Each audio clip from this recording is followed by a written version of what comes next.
Good evening, everybody. This is a live stream out of Brooklyn, New York, and we have with us no one else but Curtis Sliwa. Curtis, good evening. Oh, my pleasure to be with you all the way from Woodlawn in the Bronx, right near the Yonkers border. Fantastic. We cover a lot of territory, and we are in a fighting spirit here. I'm talking here about our part of Brooklyn. This is Brighton Beach area, Shipshead Bay area, and a lot of people are calling me. We have a small show, but people who watch this show all over the world, it's one story, but a lot of local people watching it, and they call me asking me how to vote. And I said, there will be the debates. We'll watch the debates. We'll decide. People will stay. Some people will leave. You stayed. Cuomo stayed. Zahran Mamdani stayed. By the way, what we do in our part, this is our poster. This is my poster. Yeah. Oh, that's a It's good one. right next to yours. I've seen that poster all over the place. Oh, really? Wow, wow. Yeah, we try to work. We work hard. But to speak seriously, city is in trouble. The country is not feeling too well. Part of the country, at least. My part of country is feeling pretty comfortable, as you can tell by my cap. Yes. I'm happy about things that are happening here now, finally. But as for New Yorkers and people who live in our area, New York has a big heart, but our soul, I think, is getting smaller and smaller. And I think we are finally talking about selling our soul. Because I ask people, and they ask you, who did you like the most during the debate? And they said, of course, Curtis Sliwa. Will you vote for him? And they say, he's number three out of three. So out of all the horse trading lessons that we get on mainstream media, he has to leave. What do you say to that? Well, number one, if you go based on the polls in the primary, the Democratic primary, Andrew Cuomo should have won overwhelmingly. In February, he was at 40%. Zoran Mandami was at 1%. 1%. By June 24th, Zoran Mandami had beaten Andrew Cuomo by 13%. So the polls have never been right ever since Donald Trump beat Vice President Harris. Remember on election night, oh, it's neck and neck. Donald Trump won the popular vote and the 7 battleground states easily. So the polls have never got it correctly. I know being out in the streets, I know many of your people there, especially in southern Brooklyn, they have seen Curtis Sliwa posters everywhere. Sure. And we have 13 headquarters opened up. We have one on Flatbush Avenue. We have one in Bay Ridge. There are others that are going to open with just 15 days left to voting. So we have momentum. Now, if you base it on the polls and you want to vote for Andrew Cuomo, he lost before, he'll lose again. He just doesn't have the energy. He hasn't been Mhm. seen on the campaign trail in 10 days. Now, you have to be out in the streets. I'm in the subways every day. I'm meeting people. I'm getting them energized. I'm getting my base out to vote. That's what an election is about. You got to get the people to the polls who you know are going to vote for you. So we have early voting 10 days. It starts this Saturday. I will be casting my vote on Saturday, sending a message that I'm not dropping out. I'm in it to win it. I have support, especially in southern Brooklyn, where you're based, throughout Staten Island, throughout Queens, in the Bronx, where I am tonight. 35% of the people in polls say they're voting for Curtis Sliwa. So in a three-way race, Zoran Mandami splits the Democratic vote with Andrew Cuomo, and I get the conservative, Republican, independent, moderate Democrat. And the first time ever, my wife put together an independent line called Protect Animals. No kill shelters. Animal abusers go to jail. There's a lot of women who are involved in animal rescue. They're one issue voters. So I believe that that will propel me to victory on November 4th. But I'm not going anywhere. The billionaires are not going to pick the next mayor in New York City. They've done a horrible job up to now. You were offered $10 million to walk away from that, Oh, to yeah, walk I've away received from the race. 7 different calls from people I knew growing up, all of them who are supporting Andrew Cuomo. And it reached about $10 million with benefits until finally my wife, a lawyer, listened to the last call. She said, Curtis, you got to get the word out that you're not open to be bribed. You're not open. You can't be sold. You can't be leased. You can't be bought. You can't be rented. You got to let everybody know the next time they make a call trying to commit an illegal act of getting you out of the race, you're going to report them to the authorities. And boy, the call stopped. But then, and it's nothing related to Cuomo or Zoran Mandami, the people who are mentally unstable started to threaten my wife Nancy and myself.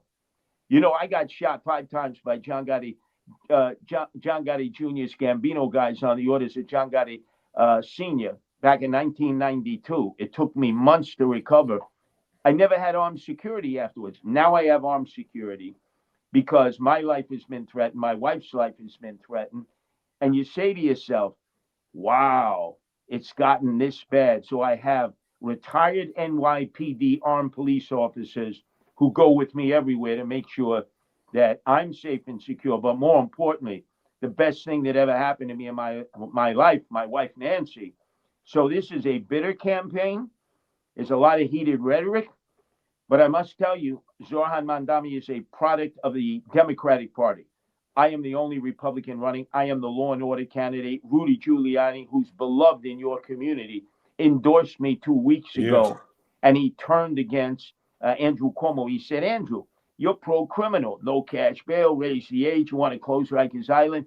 So does Zoran Mandami. You're like 2 peas in a pod. I'm the only law and order guy. If you vote for me for mayor, I will be Rudy Giuliani 2.0. If you vote for Zoran Mandami, that's Bill de Blasio on steroids. And if you vote for Andrew Cuomo, you'll get the guy who created a criminal atmosphere in New York State that has meant that we lock up toothpaste, but we don't lock up criminals. That's going to change when I'm mayor. Those two competitors, opponents of yours. I watched the debate. I will be watching on Wednesday when you have the second round, right? And in between, I watched a bunch of your interviews that you gave, in particular to Nate Friedman, a young journalist. And on my stream here, I kind of lamented about the kids who want to be journalists today, because you have to sell your soul again. This theme is coming up. You have to sell your soul. You cannot keep your soul. You have to go with the flow, with propaganda, to go with the monies, etc., etc. And he's absolutely fantastic. And your interview was great with him. 1 hour program. I recommend to everybody, Nate Friedman show. But what he does aside of that, he shows the abuse.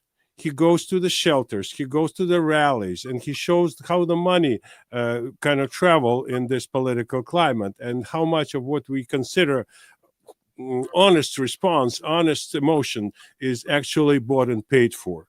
And that gave me a picture of what kind of a machine, the scope of this machine that you are against right now. Who are you fighting with? It's amazing. The corruption. I was making fun all my life about Russian Duma, the Russian parliament, like they have a separate room for the fur hats, for this cooling room. But but what we learn now about those shelters, about those hotels in New York City, about things that are done, the NYCHA, the HUD, whatever, the judicial system with all those cases against Donald Trump. It's like kids play. Well, you notice in the interview, and I'm well familiar with the Duma. I was there in 1994 when Boris Yeltsin was in charge, having taken over for Gorbachev, who was the author of Glasnost and Perestroika. This is after the generals took him and Riza in the Crimea and basically held them hostage. That's right. What was interesting about the Duma when I was there, because the translator was telling me, they were giving out free Snickers bars everywhere in Moscow. They were all the rage. The Duma said this was a CIA plot to basically addict the Russian people to Mars bars, Snicker bars. Yeah. And I said, oh my God. I know I've been addicted to Snickers bars since I was a kid. Maybe there's something to this. They were giving it away in trucks, Snicker bars. That's when the people are still standing in line. They'd be holding a brick of cheese and a bottle of wine. And you could see how devastating it was. Obviously, things have changed since. But I got a chance to personally go to Gorky Park, ride the subway in Moscow, magnificent, a museum on every stop. Yeah. Nothing like New York City. Our subway is horrible. The subway system in Moscow, magnificent. So I saw the good, I saw the bad, and I can compare it. Look at NYCHA. You mentioned NYCHA. We have 6,000 empty apartments in our public housing project. That's what the mayor can control. There are families with children who we should take out of the shelters, put them in those empty apartments. Now, the president has cut the budget for Medicaid, food stamps, and he says he's going to cut the budget for NYCHA. But if you notice in the first debate, there was Andrew Cuomo and Zoran Mandami acting like tough guys, even though Zoran Mandami can't even lift a paperclip. We saw that. He can't even lift his body weight. They want to fight Donald Trump. I said, hey, I'm the toughest guy on the stage, but you'd be crazy to fight Donald Trump. He holds all the cards. He has all the money in the federal government that we need. You have to negotiate the art of the deal. And most importantly, as you saw with Zelensky when he walked in that room in the White House, you better show respect to Donald Trump, because if you don't show respect, he's going to show you the door. And the only people who get hurt are the people in New York City.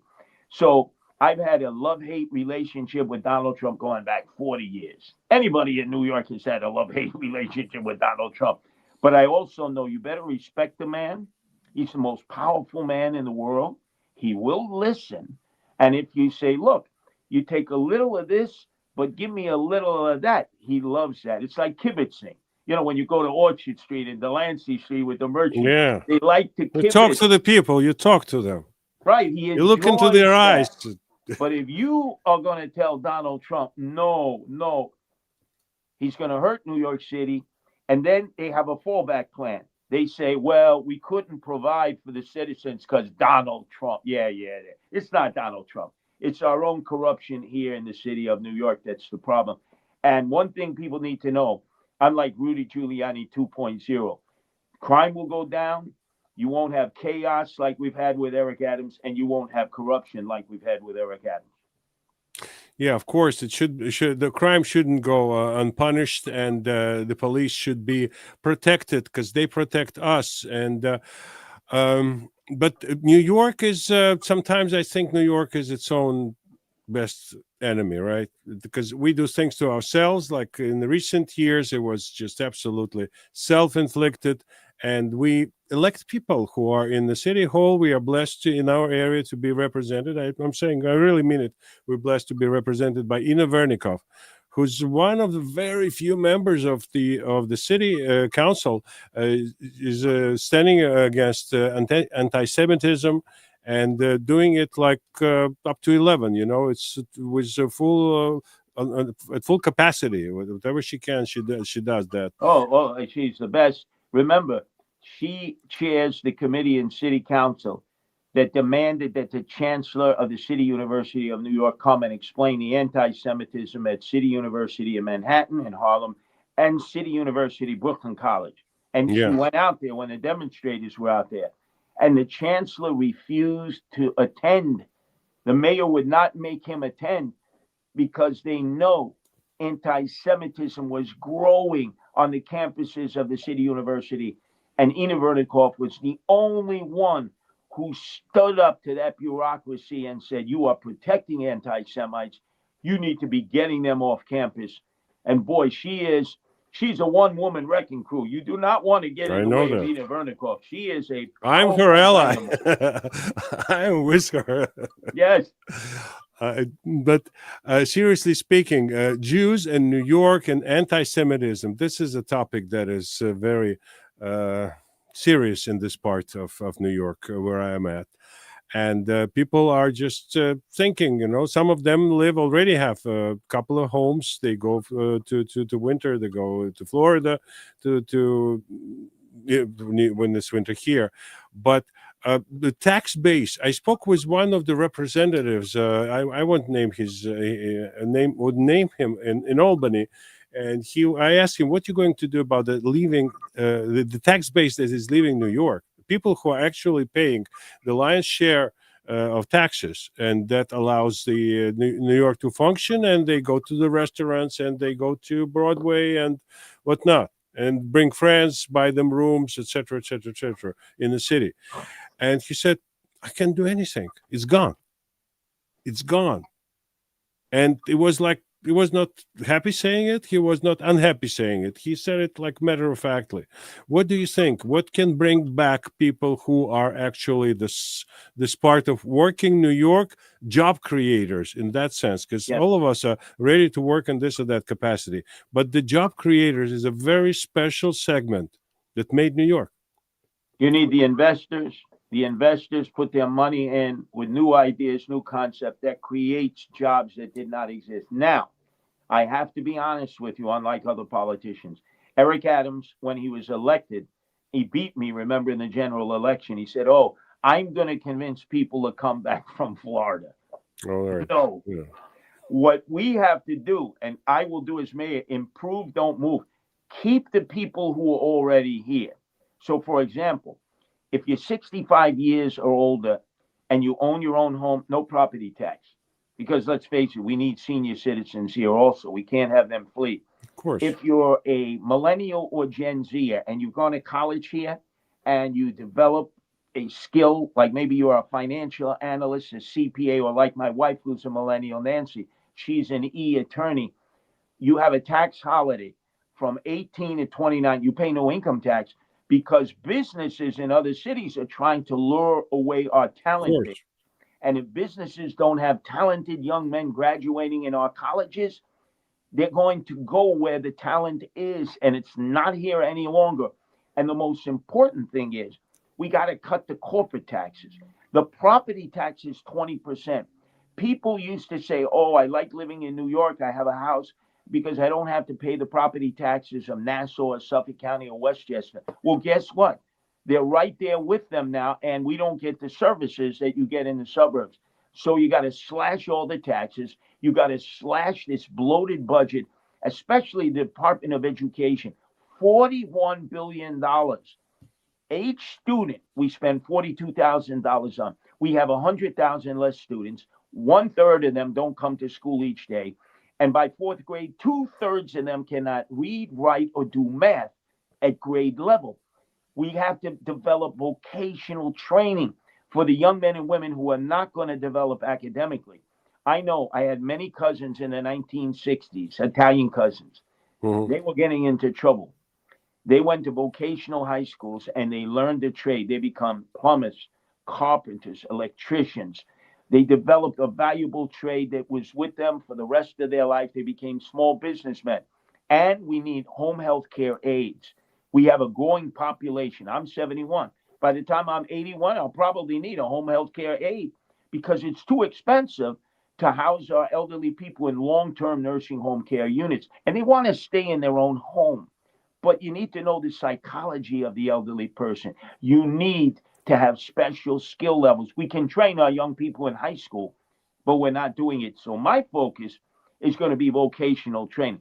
That's what President Donald Trump has said. We have too much college, Sure. too much academic training that will get you nowhere.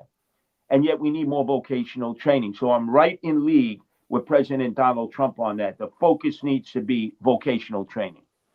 No, he's clearly, and people like I was thinking, getting prepared to this for this conversation, very important conversation for us all here. I was thinking of Pete Hegseth as well. Remember the guy who was on the TV on Fox, and he was nominated as I don't remember the exact name of the process, but he was offered to run or however. To become the Minister of Defense then, or Secretary of Defense, or now Secretary of War, right?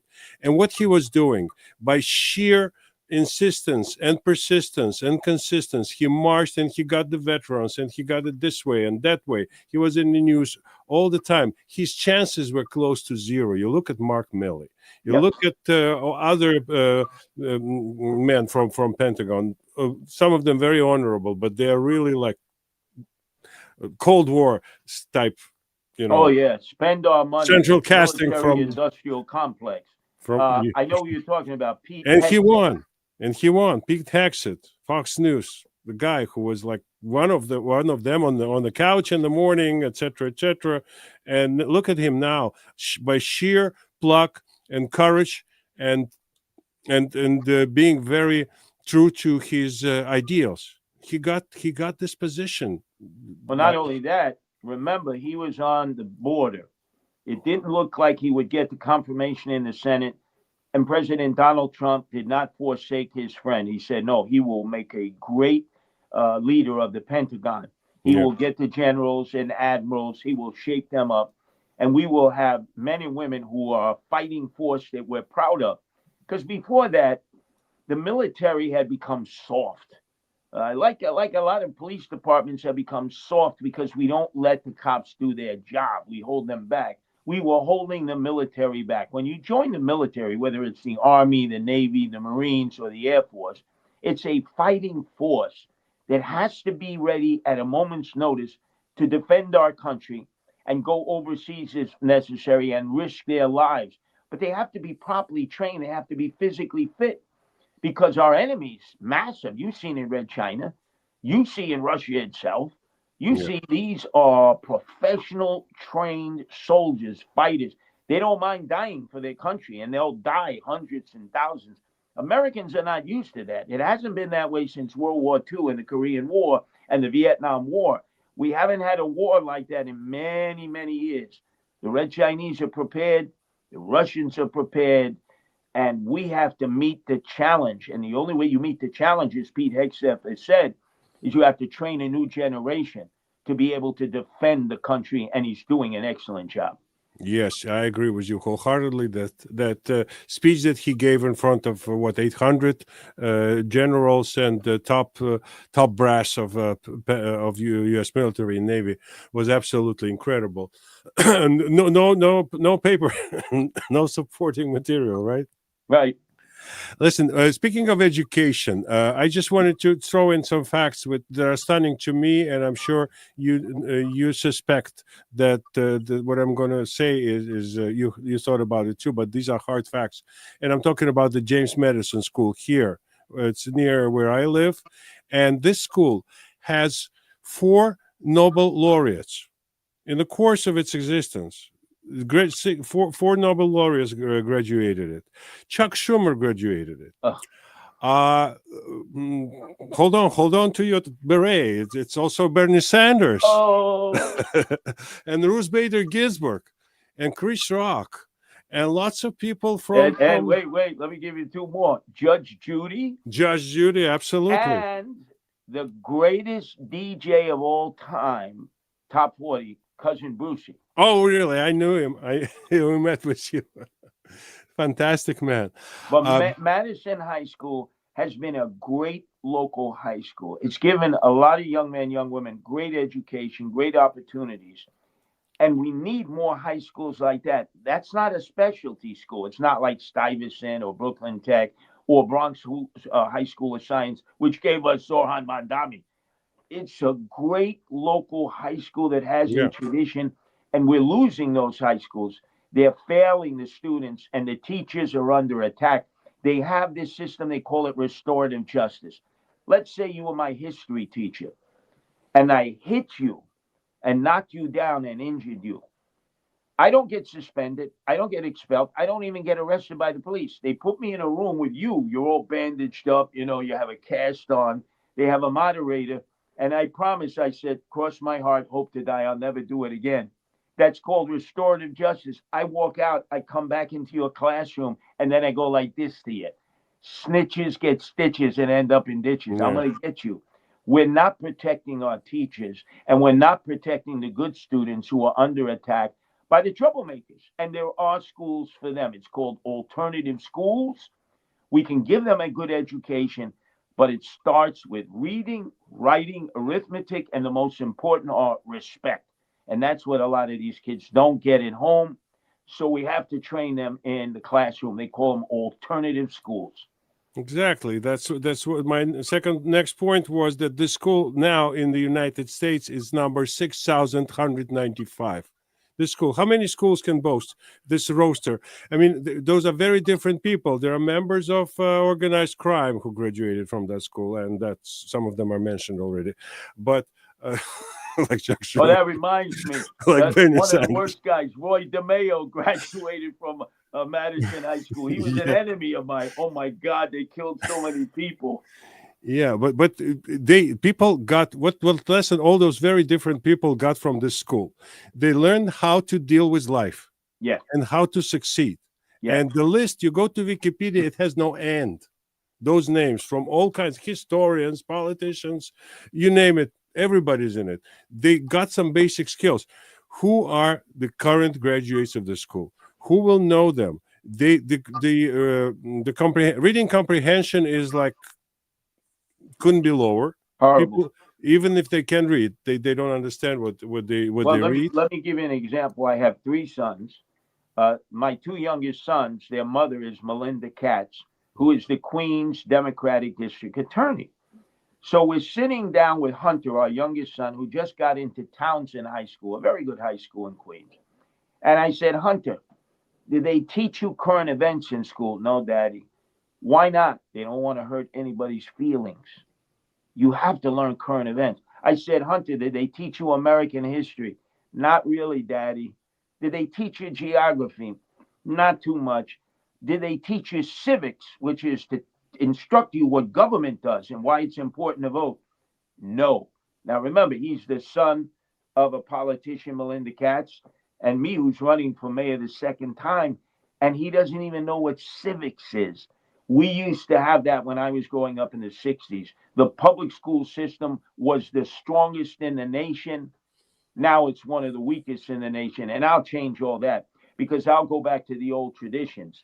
You come to school, you're disciplined. You start your day, the Pledge of Allegiance, the national anthem, you learn about American history first class. Then you can learn about world history. But if you don't know American history, why are we teaching you world history?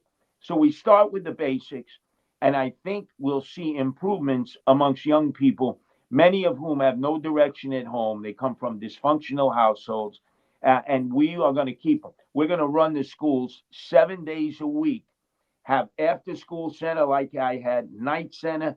They taught immigrants English at night in the public school system because a lot of the new immigrants, they must learn English if they're going to assimilate. Schools were open Saturday, Sunday to keep young people out of harm's way. They don't do that anymore. In fact, they close the playgrounds when school closes, which that's where children used to go to play. And again, stay away from the drug dealers, the gang members, and the troublemakers. Yeah, one school I had in my neighborhood where I used to live, they just lock it up. They made everything tennis courts, basketball courts, and then they lock it up. I haven't seen a single couple of people playing tennis there, even just students or anybody. No, and you know what we used to have in the after school center and night center? Most of the programs were not sports. I was a jock, I was into sports. Most of the programs had to do with music, culture, young people in plays, musicals. We would give them instruments. They could take the instruments home and practice for band or orchestra. They don't do that anymore. Wow. So all these children who love culture would come to school just to get the cultural programs will no longer come to school. They stay at home and everybody suffers. The child doesn't learn. The parent doesn't know because it's a single parent. They have no idea that the kid isn't going to school until it's too late. And then you know the next thing, they're stealing, they're robbing in the neighborhood, hanging out with the wrong people and getting into trouble. I've saved thousands of young people in getting them to join the Guardian Angels since 1979. I know what to be able to do to get our children off the streets, back into school where they can be productive, learn, and then go out and get other young people to recruit other young people into the schools. We need to use the schools most of the day. It's now closed by 5 o'clock during the weekday, not open on Saturday, not open on Sunday. That's fantastic. Listen, so you think New York could be one day ready? If you are mayor, when you're a mayor, what could be done with the school reform, with Department of Education being a thing of the past, probably national. But as a city, as a city of New York, could it be one day so that education would be respected and it would be proper and it would be spiritually right? Because nowadays it's very disorienting for kids, and I'm not talking about the religion even. I'm talking about the what's good, what's not good, why you're at school, how, if you're at school, how best to spend your time at school, bring something home from school, learn something. So what do you think, how that would be Oh yeah, happening in New and York if you remember, had a thought? so many of these children are from immigrant groups. When I've been in Brighton Beach, Russians, Ukrainians, and those from Georgia. But when I tell my fellow Americans Georgia, they think Atlanta, they think the Yeah, state of I think Georgia. peaches. No. I say, there's a country named Georgia, Armenia, Azerbaijan, and then I say there's Uzbekistan. By the way, Tashkent, I am that's from where all the Uzbekistan. barbers come, the Buharians. And then I Uh-huh. say, there's Kazakhstan. Nobody knows this in America. We never teach them all the stands of Central Asia. I learned that from my father, who was a merchant seaman, who used to bring me home books Hmm. that I would read. We have to start teaching children education. That levels the playing field. So maybe you are an immigrant, you can't speak English, you can't read or write, but your sons and daughters can go on to become scientists, doctors, lawyers, and you'll be very proud of them because now they're realizing the American dream. The only country in the world that you can do that. The only country. I want kids to be more business minded. I welcome lemonade stands and stuff like that, and I love those new little library. Like they put like birdhouse on the sidewalk, and people bring their books for kids to read, and it gives you time to think. What kind of book you want to share with the kid. Maybe an immigrant kid that would be passing by, and his mother would see a book that an American kid wouldn't touch. Some old, Exactly. like dog-haired book, uh, some biblical story maybe, or some ancient myth story book, and she would grab it from there and read it to him and look at the pictures together. So this is the whole process. This every little project like this involves sort of a storyline and a learning curve that is very good for your heart, for your soul, and we definitely need something for our souls because And the other thing is, when I was a child in the 1960s, there were dysfunctional homes where the father was abusive, drunk, would beat up the kids, or the mother, wasn't paying attention to the kids. The child would go to the library, would hang out for hours, read books. The librarian would introduce them to microfilm. That was the computers for us. That was the internet for us. Oh, microfilm. Oh, we learned so much. Kept you out of harm's way. You kept reading books and books, and you could imagine what these books were about. So we've done it before. We can do it again. We have these buildings already in place. We're not properly using them.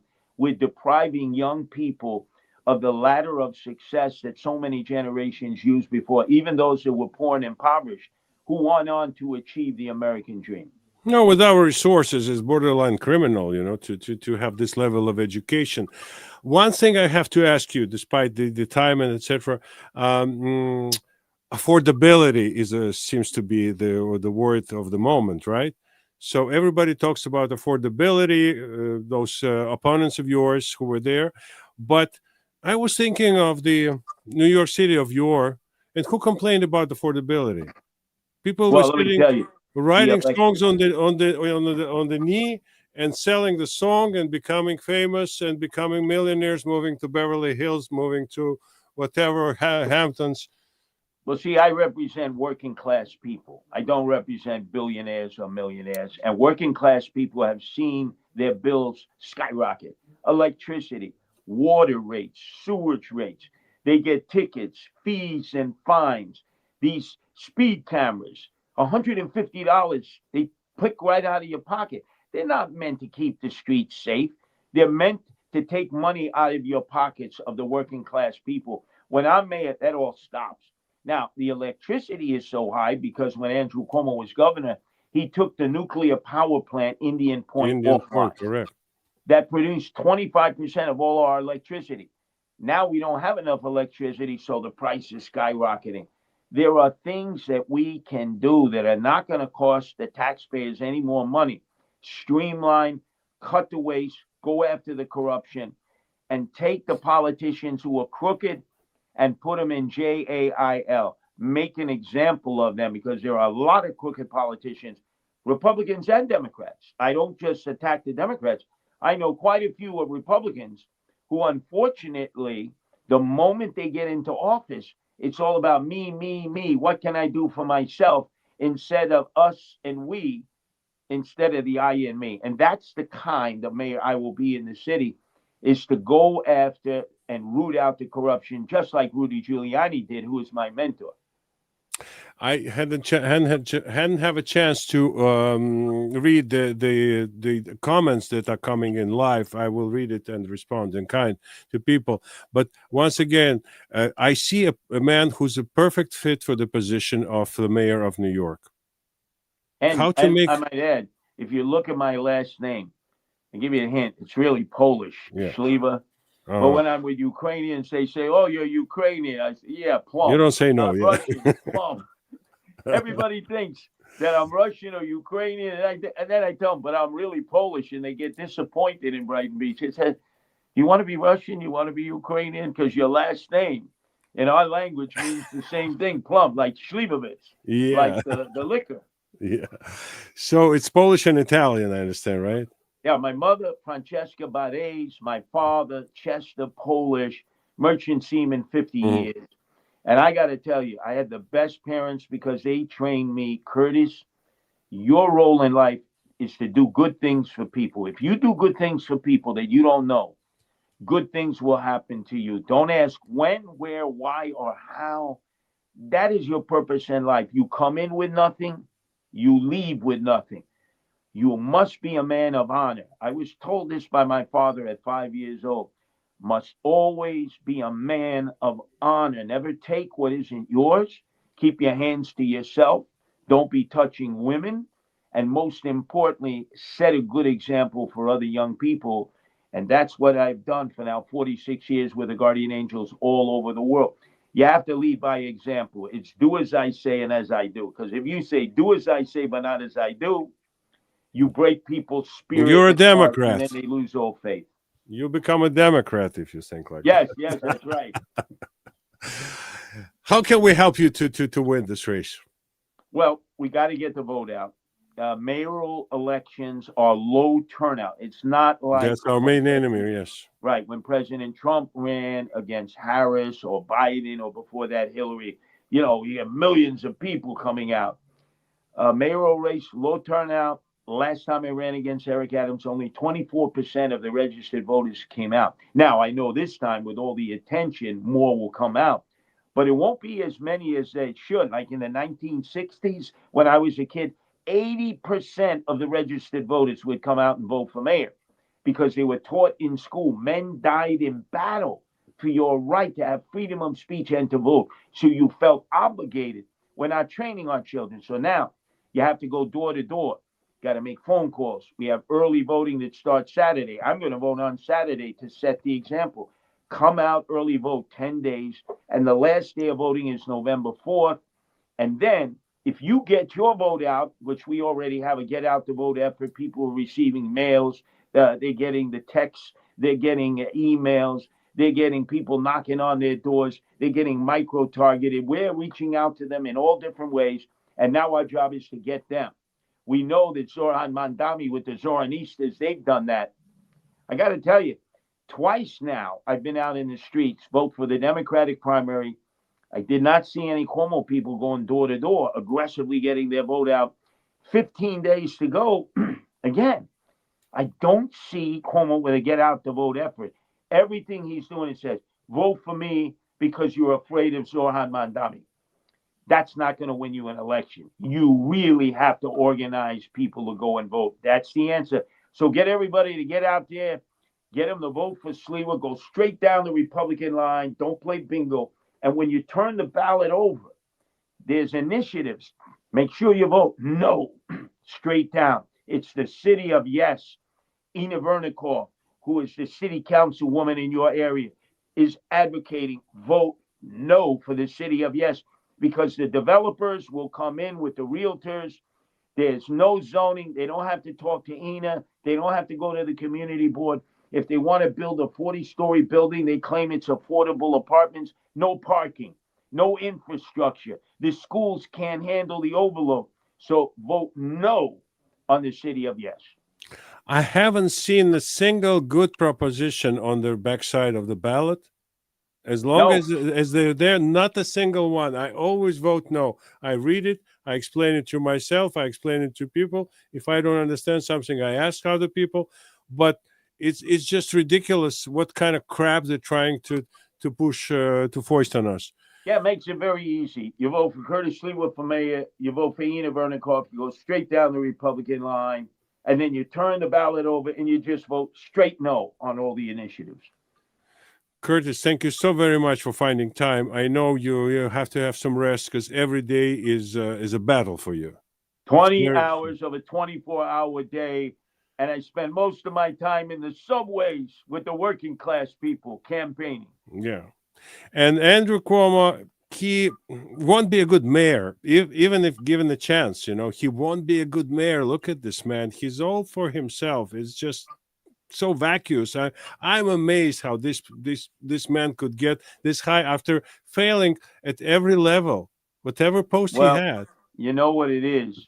People remember his father, who is the better Cuomo, Mario. Better, yes. Andrew has been a catastrophe, especially if you were an older person during COVID. 15,000 elderly died, and he never apologized to the families. He's cold-hearted Cuomo, and he hasn't changed. Curtis, thank you so very much. Best of luck at the debate. We know you. We love you. We will vote for you. Thank you. Just go and beat the crap out of them. You Good know old me. New York I'm style. a fighter. I'm a fighter. I'll take them out. Thank you. All right. Thank you, everybody. Друзья, спасибо всем большое за то, что собрались здесь, послушали на кандидата в мэры Куртиса Слива. Big thank you, Curtis. Get some rest. Anytime. Anytime. See you tomorrow on TV. Definitely. Bye-bye.